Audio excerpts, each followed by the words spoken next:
Napoleón II, nacido Napoleón Francisco Carlos José Bonaparte, el 20 de marzo de 1811, fue un príncipe imperial de la Casa de Bonaparte, titulado Rey de Roma y único heredero directo de Napoleón I, emperador de los franceses, nacido de su segunda esposa, la archiduquesa María Luisa.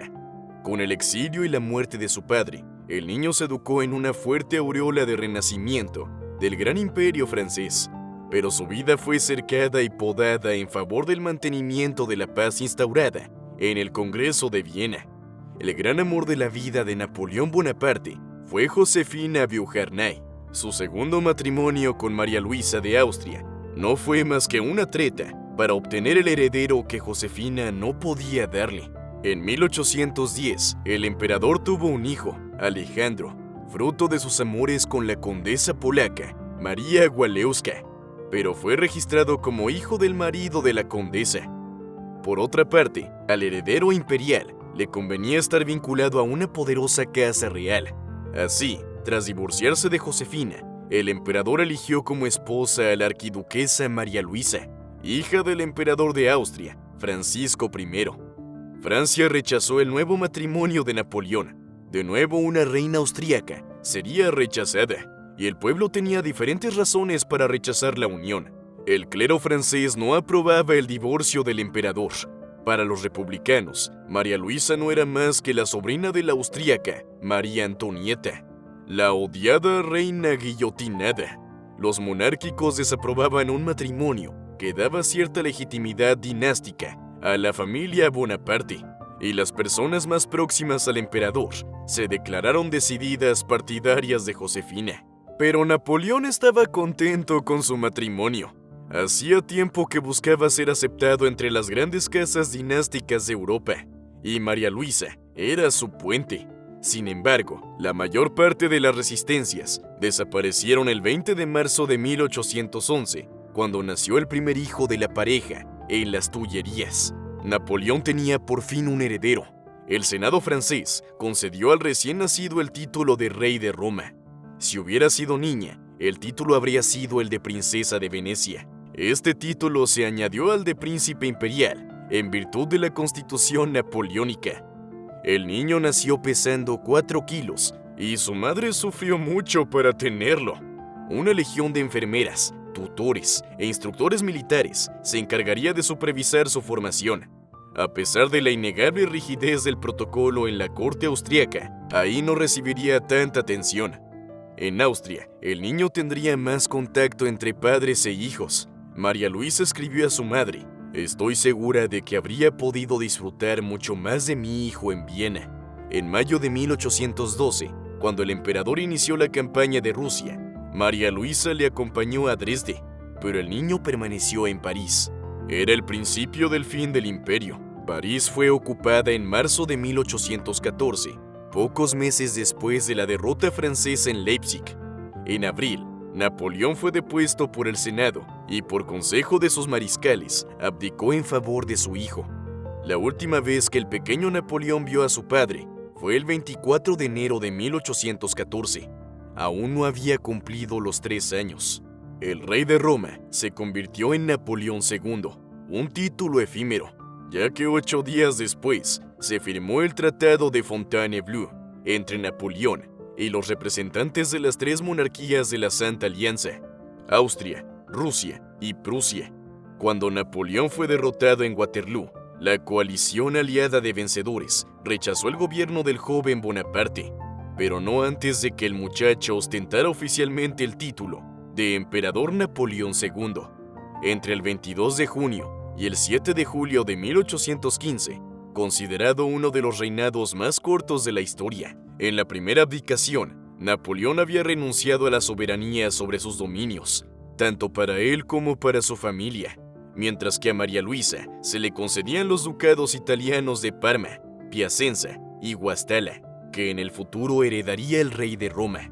Una semana después, el antiguo emperador partió hacia la isla de Elba. Nunca volvería a ver a su hijo.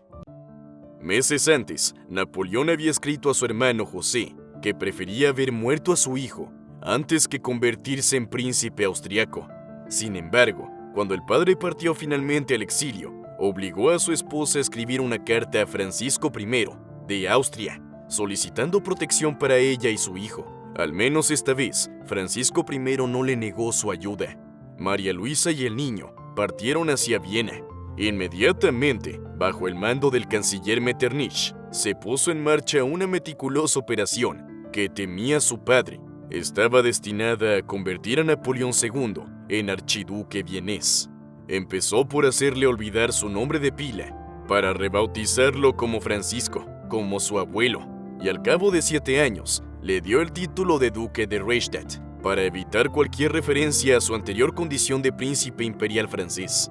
En ese momento, en 1818, su madre tampoco estaba a su lado. El Congreso de Viena concedió a María Luisa la propiedad de los ducados italianos otorgados en Fontainebleau.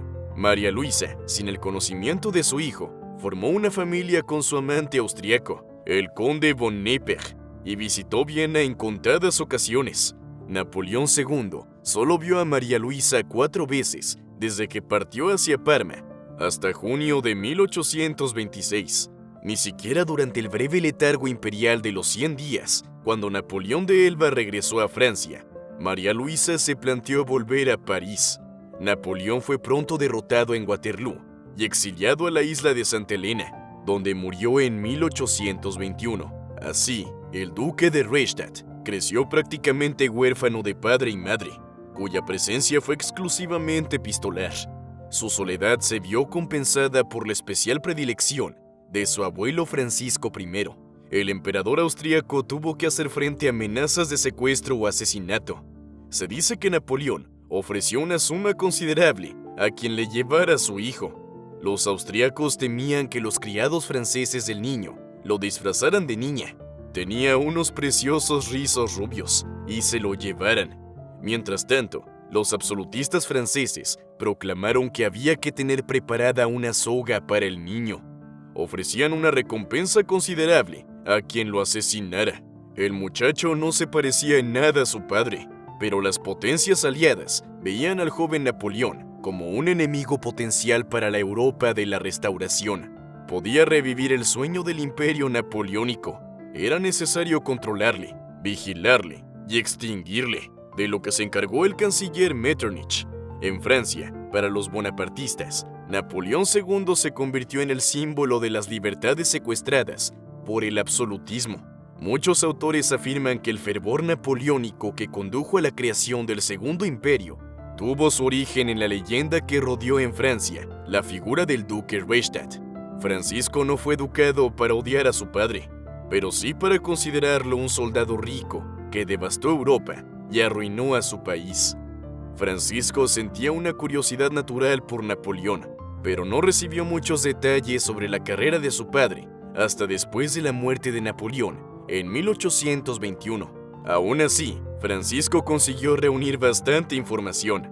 Se cuenta que un día, un comandante militar austriaco de visita nombró a 3 ilustres personajes como los más grandes líderes militares de la época. El joven Francisco escuchó atentamente y luego interrumpió con vigor. «Conozco a un cuarto que no ha mencionado». «¿Y quién es?», preguntó el general. «Mi padre», gritó Francisco antes de salir corriendo. La Revolución Liberal de 1830 podría haber sido una oportunidad de oro para que Napoleón II colmara las ambiciones de muchos bonapartistas, pero para entonces la tuberculosis había hecho estragos en el joven archiduque, que nunca declaró un posible regreso a Francia. En cualquier caso, sería Luis Felipe de Orleans quien ocuparía el trono.